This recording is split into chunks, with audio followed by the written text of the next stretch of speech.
Hello everyone and welcome. Let's take a look at the biggest headlines from across the United States and around the world covering politics, society, and the stories shaping our democracy. But before we begin, a quick request: if you believe in supporting honest and independent journalism, please hit the like button and let us know in the comments where you're watching from. Now, without further ado, let's get started.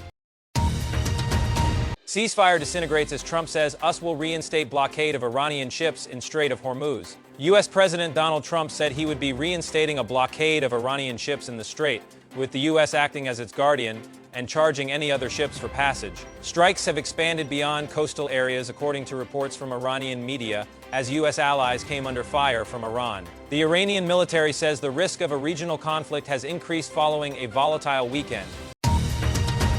Tourist attacked by bison in Yellowstone, thrown several feet into the air. A grandfather walking with his grandson in Yellowstone National Park was seriously injured after being charged by a bison. According to officials, the massive animal suddenly attacked and tossed the man at least 8 feet into the air before park rangers and emergency crews responded. The victim was transported for medical treatment, and his current condition has not been fully disclosed. Ceasefire breaks down as U.S. strikes Iran again. A temporary ceasefire between the United States and Iran has collapsed, following a new wave of U.S. airstrikes on Iranian military targets. The strikes came after rising tensions and reported Iranian attacks in the region over the weekend. Iran condemned the action and warned of retaliation, raising fears of a broader Middle East conflict. Global leaders have called for restraint as concerns grow over regional security and possible disruptions to international oil supplies and financial markets.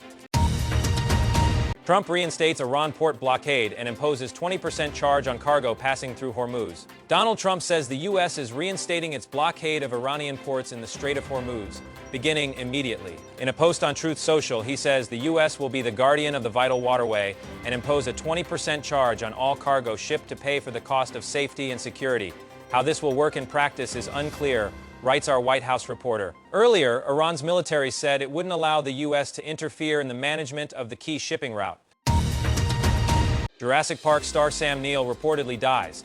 Family statement sparks global reaction. Reports circulating online claim that veteran actor Sam Neill, best known for his role as Dr. Alan Grant in the Jurassic Park franchise, has died, according to statements attributed to family members. The news has prompted an outpouring of reactions from fans across the world, who remember Neill for his decades-long contribution to film and television.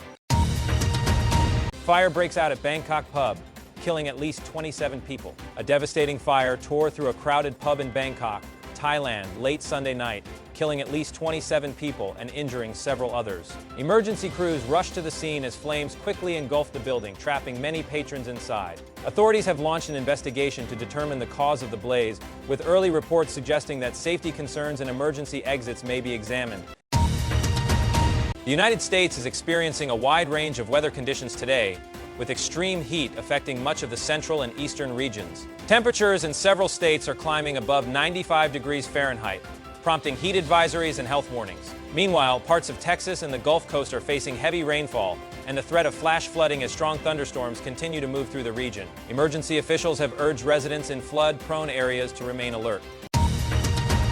One person killed in Maine in second fatal ICE involved shooting in less than a week. A person was killed today in an ICE involved shooting in Biddeford, Maine, according to the state speaker of the House. The person who was shot was the target of an immigration enforcement operation, according to Maine Sen. Angus King and protesters have started to gather in a nearby park. The Maine shooting comes just days after a federal agent fatally shot a Mexican immigrant during a traffic stop in Houston, sparking mass protests and demands for transparency and accountability.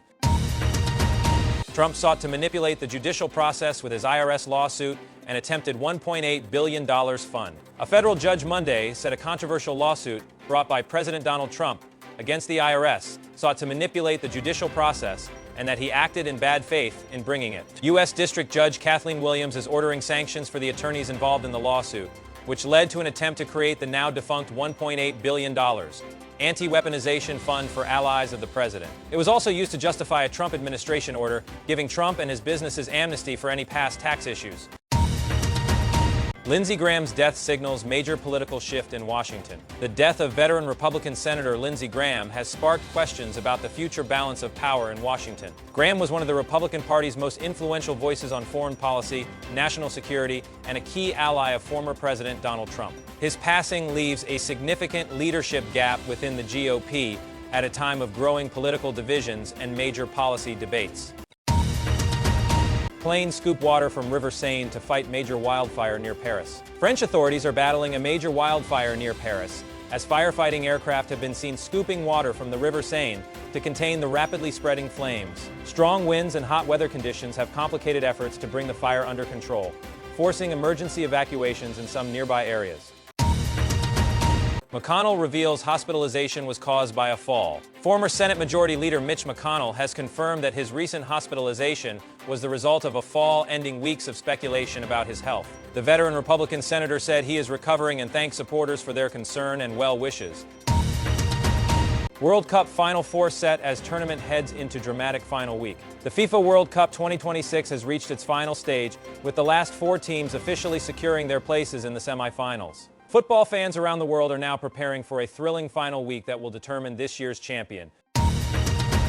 Justices Barrett and Kagan set to face lawmakers after divisive Supreme Court term. U.S. Supreme Court Justices Amy Coney Barrett and Elena Kagan are expected to appear before lawmakers following one of the court's most divisive terms in recent years. The hearings come amid growing political debate over several high-profile rulings involving presidential powers, federal regulations, and social issues.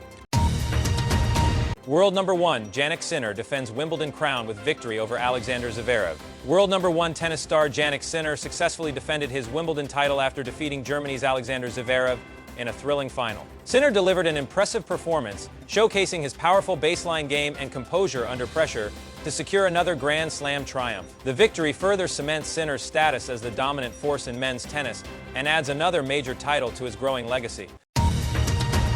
Trump administration pushes to resettle white South Africans as refugees. The Trump administration is reportedly accelerating efforts to bring white South Africans, particularly members of the Afrikaner community, to the United States under refugee programs. Supporters of the move argue that some white farmers in South Africa face violence, land disputes, and security concerns. Critics, however, question whether the situation meets the legal standards for refugee status and argue that the policy could become politically controversial.